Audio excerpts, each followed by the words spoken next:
بسم اللہ الرحمن الرحیم۔ السلام علیکم۔ سیرت النبی صلی اللہ علیہ وآلہ وسلم میں آج ہمارا عنوان ہے یہ غالب آئے گا۔ حلیمہ سعدیہ رضی اللہ تعالیٰ عنہا فرماتی ہیں کہ میں پریشانی کی حالت میں مکہ پہنچی۔ آپ کے دادا عبد المطلب کے پاس پہنچتے ہی میں نے کہا میں آج رات محمد کو لے کر آ رہی تھی۔ جب میں نے بھلائی علاقے میں پہنچی تو وہ اچانک کہیں گم ہو گئے۔ اب خدا کی قسم میں نہیں جانتی وہ کہاں ہیں۔ عبد المطلب سن کر فوراً کعبہ کے پاس کھڑے ہو گئے۔ انہوں نے آپ کے مل جانے کے لیے دعا کی، پھر آپ کی تلاش میں روانہ ہوئے۔ ان کے ساتھ ورقہ بن نوفل بھی تھے۔ غرض دونوں تلاش کرتے کرتے تہامہ کی وادی میں پہنچے۔ ایک درخت کے نیچے انہیں ایک لڑکا کھڑا نظر آیا۔ اس درخت کی شاخیں بہت گھنی تھیں۔ عبد المطلب نے پوچھا لڑکے تم کون ہو؟ حضور صلی اللہ علیہ وآلہ وسلم چونکہ اس وقت تک قد نکال چکے تھے اس لیے عبد المطلب پہچان نہ سکے۔ آپ کا قد تیزی سے بڑھ رہا تھا۔ جواب میں آپ نے فرمایا میں محمد بن عبداللہ بن عبد المطلب ہوں۔ یہ سن کر عبد المطلب بولے تم پر میری جان قربان، میں ہی تمہارا دادا عبد المطلب ہوں۔ پھر انہوں نے آپ کو اٹھا کر سینے سے لگایا اور رونے لگے۔ آپ کو گھوڑے پر اپنے آگے بٹھایا اور مکہ کی طرف چلے۔ گھر آ کر انہوں نے بکریاں اور گائیں ذبح کی اور مکے والوں کو دعوت دی۔ آپ کے مل جانے کے بعد حضرت حلیمہ سعدیہ حضرت آمنہ کے پاس آئیں تو انہوں نے پوچھا حلیمہ اب آپ بچے کو کیوں لے آئیں؟ آپ کی تو خواہش تھی کہ یہ ابھی آپ کے پاس اور رہے۔ انہوں نے جواب دیا یہ اب بڑے ہو گئے ہیں اور اللہ کی قسم میں اپنی ذمہ داری پوری کر چکی ہوں۔ میں خوف محسوس کرتی رہتی ہوں کہیں انہیں کوئی حادثہ نہ پیش آ جائے، لہٰذا انہیں آپ کے سپرد کرتی ہوں۔ حضرت آمنہ کو یہ جواب سن کر حیرت ہوئی، بولی مجھے سچ سچ بتاؤ ماجرا کیا ہے؟ بتایا۔ تب انہوں نے سارا حال سنایا۔ حضرت حلیمہ سعدیہ فرماتی ہیں کہ عجیب و غریب واقعات دیکھتے ہیں، ان واقعات کی وجہ سے بہت پریشان ہو گئی ہوں۔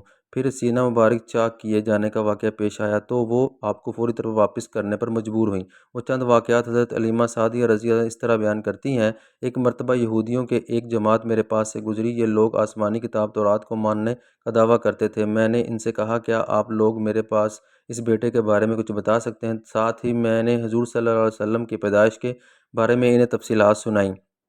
یہودی تفصیلات سن کر آپس میں کہنے لگے اس بچے کو قتل کر دینا چاہیے۔ یہ کہہ کر انہوں نے پوچھا کیا یہ بچہ یتیم ہے؟ میں نے ان کی بات سن لی تھی کہ وہ ان کو قتل کا ارادہ کر رہے ہیں، سو میں نے جلدی سے اپنے شوہر کی طرف اشارہ کرتے ہوئے کہا نہیں یہ اس بچے کے باپ ہیں۔ تب انہوں نے کہا کہ یہ بچہ یتیم ہوتا تو اسے ضرور قتل کر دیتے۔ یہ بات انہوں نے اس لیے کہی کہ انہوں نے پرانی کتابوں میں پڑھ رکھا تھا کہ آخری نبی صلی اللہ علیہ وسلم ہیں، ان کا دین سارے عالم میں پھیل جائے گا، ہر طرف ان کا بول بالا ہوگا، ان کی پیدائش اور بچپن کی یہ ساری علامات ہوں گی اور یہ وہ یتیم ہوں گے۔ اب چونکہ ان سے حلیمہ سعدیہ یہ کہہ دیا تھا کہ یہ بچہ یتیم نہیں تو انہوں نے خیال کر لیا کہ وہ بچے نہیں ہے، اس لیے انہوں نے بچے کو قتل کرنے کا ارادہ ترک کر دیا۔ اس طرح ان کے ساتھ یہ واقعہ پیش آیا۔ ایک مرتبہ وہ آپ کو عکاظ کے میلے میں لے گئیں۔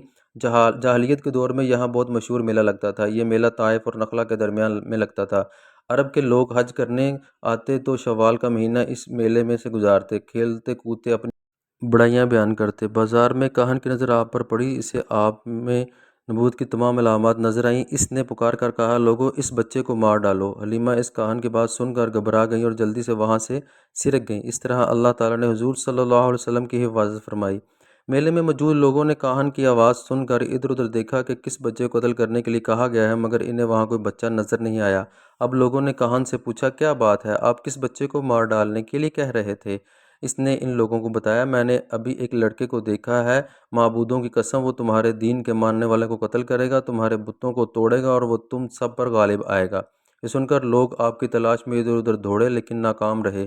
حلیمہ سعدیہ آپ صلی اللہ علیہ وسلم کو لیے واپس آ رہی تھیں کہ ذی الحجاز سے اس کا گزر ہوا۔ یہاں بھی میلہ لگا ہوا تھا۔ اس بازار میں ایک نجومی تھا، لوگ اس کے پاس اپنے بچوں کو لے کر آتے تھے۔ وہ بچوں کو دیکھ کر اس کی قسمت کے بارے میں اندازہ لگاتا تھا۔ حلیمہ سعدیہ اس کے نزدیک سے گزری تو نجومی نے کی نظر آپ صلی اللہ علیہ وسلم پر پڑی۔ نجومی کو آپ صلی اللہ علیہ وسلم کی مہر نبوت نظر آئی، ساتھ ہی آپ صلی اللہ علیہ وسلم کی آنکھوں کی خاص سرخی اس نے دیکھ کر وہ چلا اٹھا اے عرب کے لوگوں اس لڑکے کو قتل کر دو، یہ یقیناً تمہارے دین کے ماننے والوں کو قتل کرے گا، تمہارے بتوں کو توڑے گا اور تم پر غالب آئے گا۔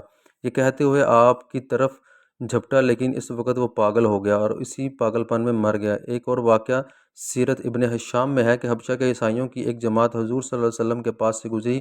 اس وقت آپ صلی اللہ علیہ وسلم حلیمہ سعدیہ کے ساتھ تھے اور وہ آپ اور آپ کی والدہ کے حوالے سے کرنے جا رہی تھی۔ ان عیسائیوں نے آپ صلی اللہ علیہ وسلم کے مونڈوں کے درمیان مہر نبوت کو دیکھا اور آپ صلی اللہ علیہ وسلم کی آنکھوں کی سرخی کو بھی دیکھا۔ انہوں نے حلیمہ سعدیہ سے پوچھا کیا اس بچے کی آنکھوں میں کوئی تکلیف ہے؟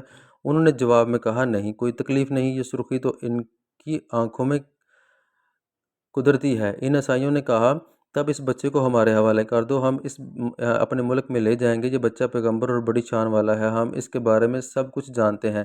حلیمہ سعدیہ سنتے ہی وہاں سے جلدی سے دور چلی گئیں، یہاں تک کہ آپ صلی اللہ علیہ وسلم کو آپ صلی اللہ علیہ وسلم کی والدہ کے پاس پہنچا دیا۔ ان واقعات میں سے جو سب سے اہم واقعہ ہے وہ سینہ مبارک چاک کرنے والا تھا۔ روایات میں ہے، یہ ثابت ہے کہ آپ صلی اللہ علیہ وسلم کے سینہ مبارک پر سلائی کے نشانات موجود تھے، جیسا کہ آج کل ڈاکٹر حضرات آپریشن کے بعد ٹانکے لگاتے ہیں، ٹانکہ کھل جانے کے بعد سلائی کے نشانات موجود رہتے ہیں۔ اس واقعے کے بعد حلیمہ سعدیہ اور آپ کے خاوند نے فیصلہ کیا کہ آپ اس بچے کو واپس کر دیا جائے۔ حضرت حلیمہ سعدیہ نے آپ صلی اللہ علیہ وسلم کو حضرت آمنہ کے حوالے کیا۔ اس وقت آپ صلی اللہ علیہ وسلم کی عمر 4 سال تھی۔ ایک روایت میں ملتا ہے کہ اس وقت عمر آپ کی 5 سال تھی، ایک تیسری روایت میں آپ کی عمر 6 سال ملتی ہے۔ حضرت حلیمہ سعدیہ رضی اللہ تعالیٰ عنہ آپ کو صلی اللہ علیہ وسلم کو حضرت آمنہ کے حوالے کیا تو اس کے کچھ دنوں بعد حضرت آمنہ انتقال کر گئیں۔ والدہ کا سایہ بھی سر سے اٹھ گیا۔ حضرت آمنہ کی وفات اور مکہ اور مدینہ کے درمیان ابوا کے مقام پر ہوئی، آپ کو یہیں دفن کیا گیا۔ ہوا یہ کہ آپ صلی اللہ علیہ وسلم کی والدہ آپ صلی اللہ علیہ وسلم کو لے کر اپنے میکہ مدینہ منورہ گئیں۔ آپ صلی اللہ علیہ وسلم کے ساتھ ایمن بھی تھیں۔ ایمن کہتی ہیں کہ ایک دن مدینہ کے 2 یہودی میرے پاس آئے اور بولے ذرا محمد کو ہمارے ساتھ لاؤ، ہم انہیں دیکھنا چاہتے ہیں، اور آپ صلی اللہ علیہ وسلم کو ان کے سامنے لے آئے۔ انہوں نے اچھی طرح دیکھا، پھر ایک نے اپنے ساتھی سے کہا یہ اس امت کا نبی ہے اور یہ شہر اس کی ہجرت گاہ ہے، یہاں زبردست جنگ ہوگی، قیدی پکڑے جائیں گے۔ آپ صلی اللہ علیہ وسلم کی والدہ کو یہودیوں کی اس بات کا پتہ چلا تو آپ ڈر گئیں اور آپ صلی اللہ علیہ وسلم کو لے کر مکہ کی طرف روانہ ہو گئیں، مگر راستے میں ہی ابوا کے مقام